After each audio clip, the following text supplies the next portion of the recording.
number 1 on the list, Dead Cells DLC announcement. We're gonna look through the Steam store page, which has some new info, and maybe be able to, you know, dissect some stuff.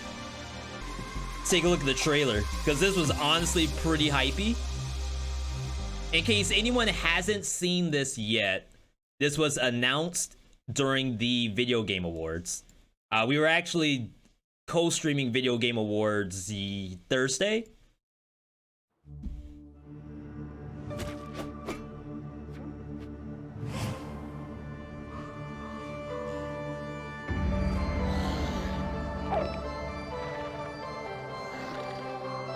Someone said this was a regular Castlevania track.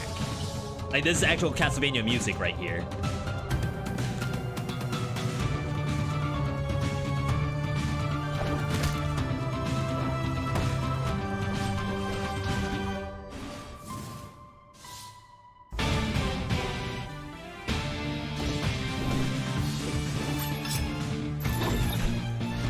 I like how you just roll it in with a freaking rusty dagger.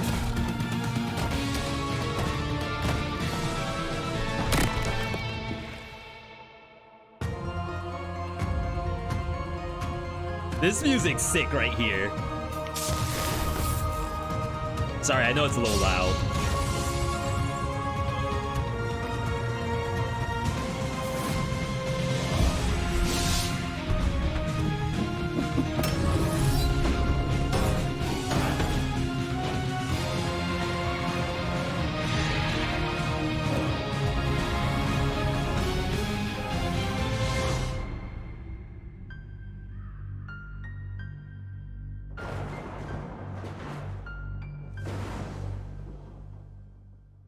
Very, very cool. New DLC Q1 2023. So my expectation is that Q1 2023 means March. If it comes out any sooner than March, I'm thinking February. I will assume that for a DLC, January will be relaxation time. But to be fair, the last DLC, which I believe was Queen, January 6th. A lot of other things happened on January 6th, but I remember we were streaming on the Steam store page to showcase the new DLC. There's absolutely no way this is out on January. I say it right now, and I know I'm gonna eat my words. But my hope is for February. If not, then we're gonna have to fix up the calendar. So yeah, very, very cool trailer. Castlevania is back. Dead Cells return to Castlevania DLC coming Q1 2023. The iconic Gothic series meets the fast-paced combat of Dead Cells is unprecedented collaboration. Collaboration. An extremely powerful word here. To me, that means that there is some back and forth between Motion Twin Evil Empire and Konami. And if you think about Konami's track record, they are not the best when it comes to collaboration. I should also mention that Konami has their own roguelike game called Getsu Fumaden, which I think is basically like first party roguelike. I'm gonna play this trailer real quick, because I'm sure there's people who have not seen this game.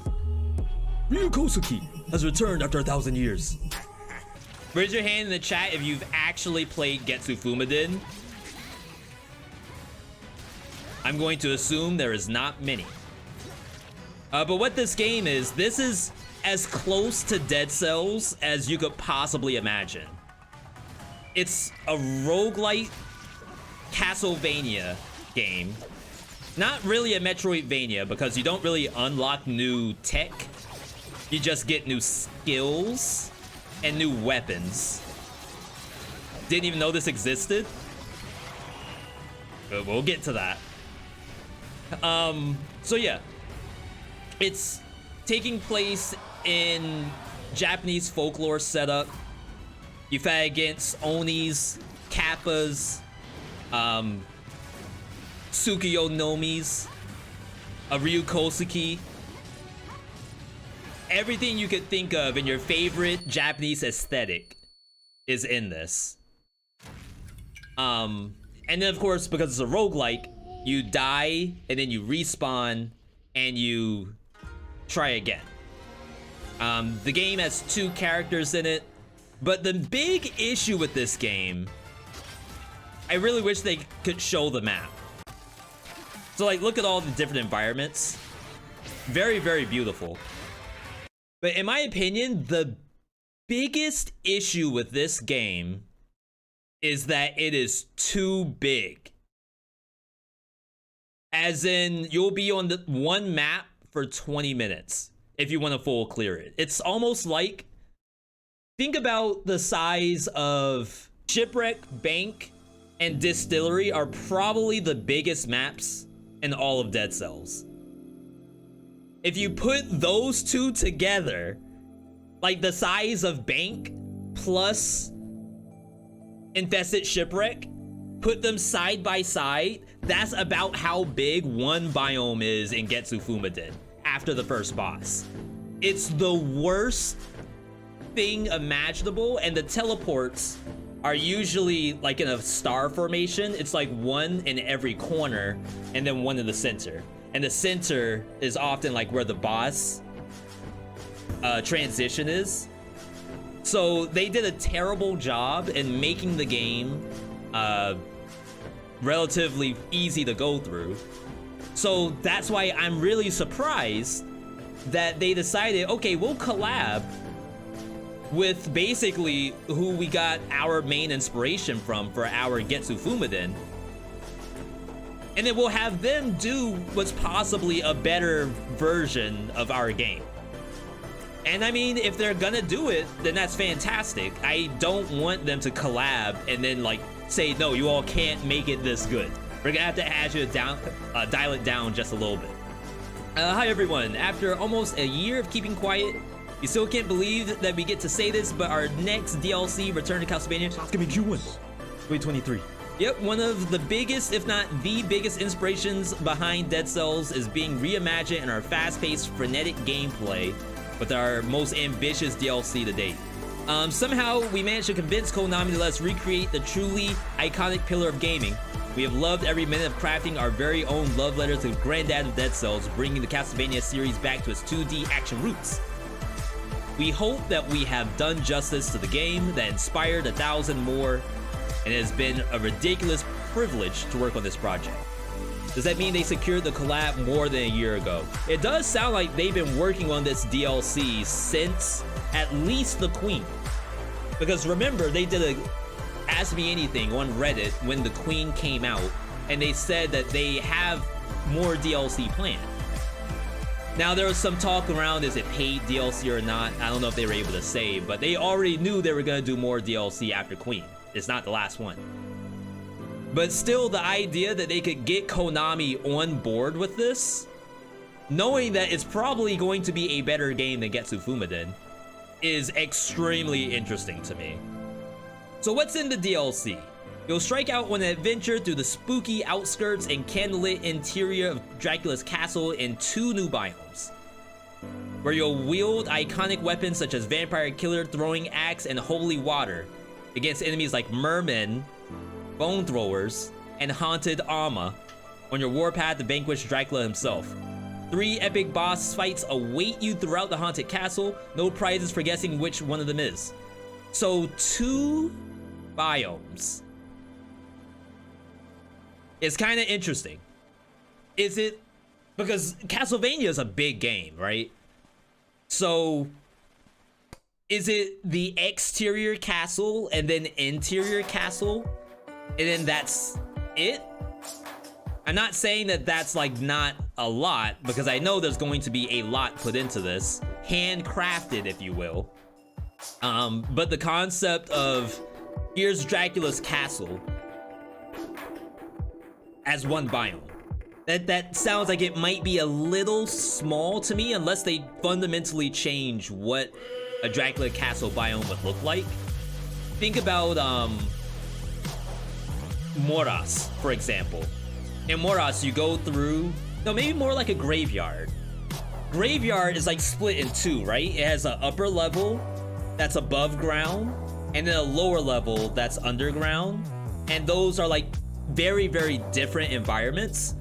I love to see like 2 new biomes where Castle is almost like Elden Ring or Dark Souls 3, where it's like it's a castle, but you go in and out of the castle. I don't want to say it needs to be ginormous. I just said Getsu Den sucked because of how big it was. But I don't want it to be like Promenade, where I could probably get through the castle in 4 minutes. I would prefer it to be almost its own thing. Iconic weapons, Vampire Killer, Throwing Axe, Holy Water. Throwing Axe. How would a Throwing Axe be different than what we already have? We have Yeetables. We have Boy Axe. And we have Hemorrhage. So Holy Water and Vampire Survivors is like fire on the ground, which is our Molotov. If Throwing Axe from Vampire Survivors, you toss it in the air, it's a lob, and then it falls downward. The only axes I know are in Vampire Survivors. X. I mean, I'm not saying that it won't work in Dead Cells. I think it just needs to hit the platforms above me.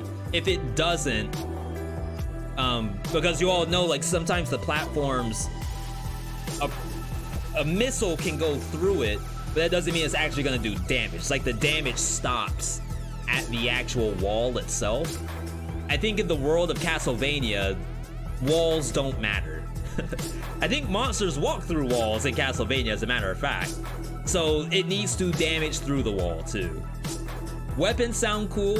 Classic enemies like the skeleton, the werewolf, and Beast King Leo? No, Beast King Barbaros. These things in Dead Cells.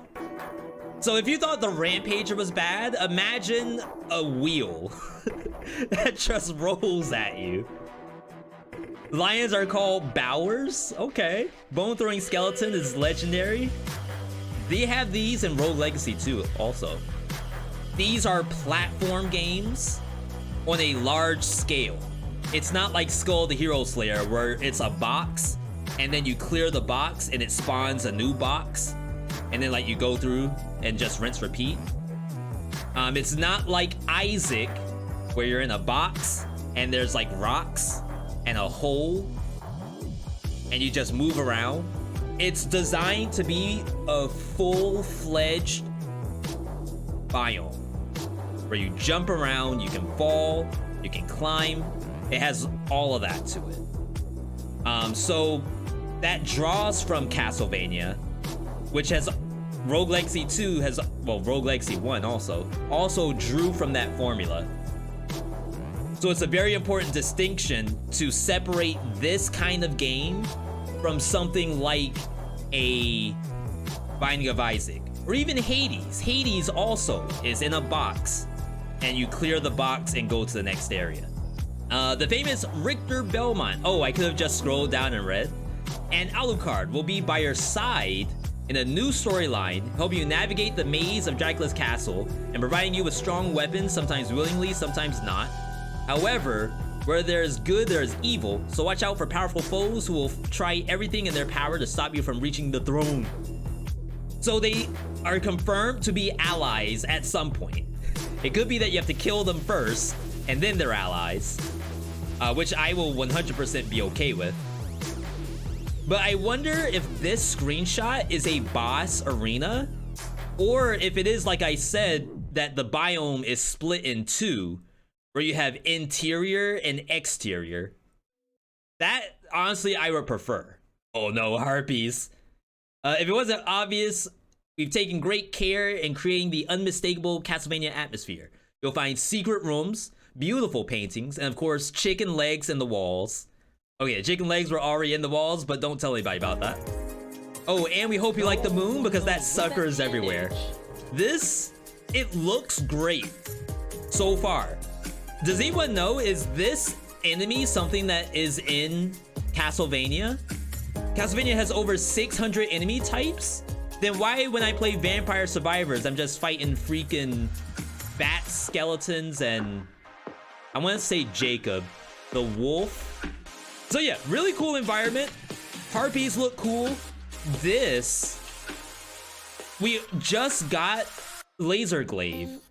My only worry, and I know the devs are very, very good at making weapons. Like, they will come up with a weapon concept that you don't even think would actually work in Dead Cells, and it does fit.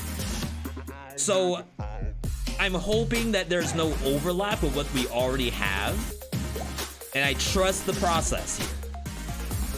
Holy Cross? Yeah, maybe I should go back to weapons. Okay, so it's a boomerang that comes back.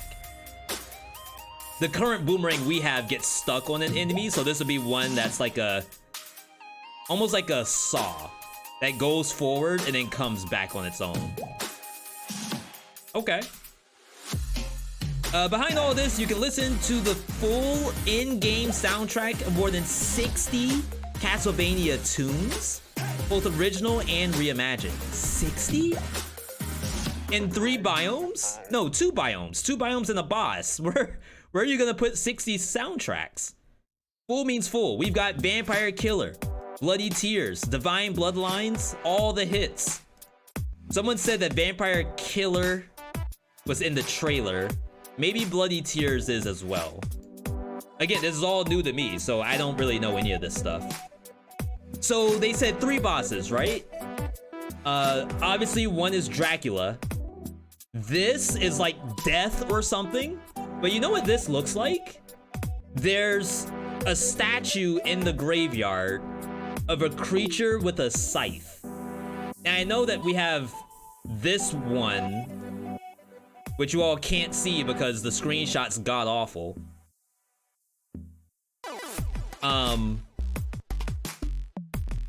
Maybe that's not this. All right, maybe I'm grasping a little bit, but I was hoping that that was like a call to this creature.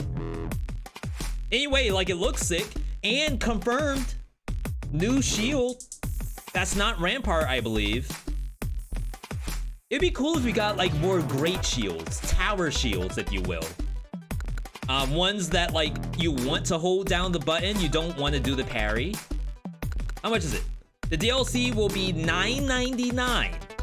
This is an increase from our usual $5, but this reflects the fact that the scope of this DLC is quite bigger, as well as the inclusion of Castlevania. So they have to probably pay Konami at least a little bit. And then the scope is much bigger, but it's 2 biomes. So what I'm wondering, if you think about things like Queen, Servants. So doing Servants leads you into Queen. You don't have to fight Hand of the King. You don't have to do spoiler. Like, you can get a 5EC win by doing the Queen. I almost wonder if this is like a true ulti path where like you can actually beat the game purely off of the Castlevania DLC. Yeah, someone asked about biomes.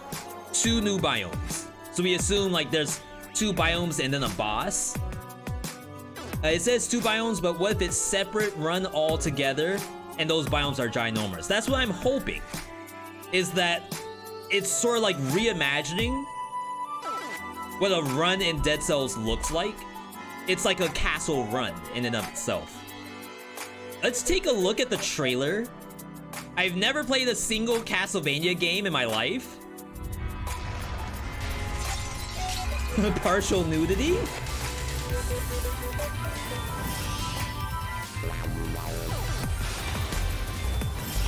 Two classic games. Symphony of the Night. Rondo of the Blood. First time on the PlayStation 4. I like the bosses. Young Frankenstein. The art in these games have always been top-notch. Alright, so this was the last time posted. A little bit of an overview of what's in the actual DLC. 14 weapons. Holy crap. And a new pet? It's like a baby, like an albino buster. That's a lot of weapons. Ooh, bat? Jojo bat? Death Scythe Hell is in here? That's the Gundam? Oh, but we only see 2 of the bosses. We don't know what the 3rd boss is. New enemies. Harpies. Hardest enemy in the whole game. Bowers. Just rolling up. They see me rolling. 2 new biomes. Dark mode castle. Red mode castle. New storyline with the NPCs. New drip.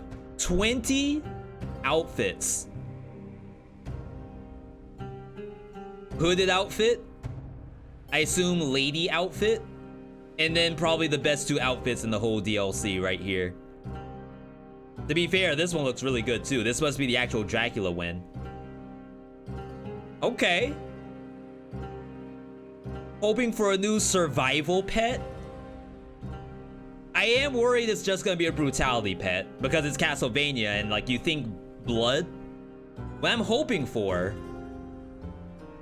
is like this mace, this shield, and the holy water to be like the funnest weapons in the entire setup. I mean, I know there's 11 others that are gonna be just as entertaining, but I have high hopes for this holy water. I don't know why. If it's a water grenade that somehow hurts demons, I am perfectly happy with that. Hope you all are excited for the new stuff. I know I am. Wishlisted, by the way. If you have not wishlisted the DLC, please be sure to do so. It's very, very important. Matter of fact, any game that has a wishlist option and you're interested in it, you should wishlist it because it does help out the developers. Even as far as like having it on popular upcoming, it's based off of wishlist. So please do that. Please do that.